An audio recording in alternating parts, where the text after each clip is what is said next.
প্রিয় শিক্ষার্থী বন্ধুরা, আসসালামু আলাইকুম। আমরা নিয়ে আসছি আপডেট নিউজ।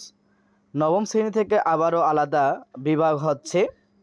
নবম শ্রেণী থেকে আবারও বিষয়ভিত্তিক অর্থাৎ মানবিক, বিজ্ঞান এবং বাণিজ্যিক বিভাগ আলাদা থাকবে বলে জানিয়েছেন শিক্ষা ও পরিবার পরিকল্পনা উপদেষ্টা ডক্টর ওহিদ উদ্দিন মাহমুদ। বুধবার 21 আগস্ট বিকালে সচিবালয়ে এক জরুরি সংবাদ সম্মেলনে এই কথা বলেন তিনি। 1959 সালে নবম শ্রেণী থেকে বিভাজন চালু হয়েছে। 65 বছর ধরে এ নিয়ম চলছে। শিক্ষা পদ্ধতি স্বাধীন বাংলাদেশ প্রতিষ্ঠার পর দফায় দফায় শিক্ষাক্রম পরিবর্তন হলেও এ প্রথা কখনো ভাঙন হয়নি। অবশেষে চলতি বছরে তা পরিবর্তন করা হয়েছে।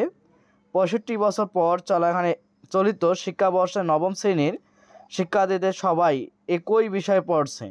নতুন শিক্ষাক্রম অনুযায়ী বিজ্ঞান, মানবিক ও বাণিজ্যিক শাখার বিভাজনে নেই। সবার এই বইয়ে লেখাপড়া করছে। নতুন শিক্ষাক্রমের চালুর পর পক্ষে বিপক্ষে মত দেন অনেকেই। অনেক বিভাজনের বিপক্ষের মত দিলেও আবার কেউ কেউ একমুখী পদ্ধতিকে ভালোই বলেছেন।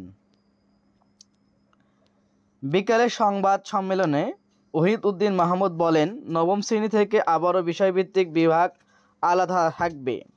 এবার এই ছাপাতে কোনো ধরনের দুর্নীতি হবে না জানিয়েছেন শিক্ষা ও পরিবার কল্পনা উপদেষ্টা। বলেন, ইতিমধ্যে যেসব বই ছাপানোর দরপত্র অব্যাহত করা হয়েছিল তা বাতিল করার নির্দেশ দেওয়া হয়েছে।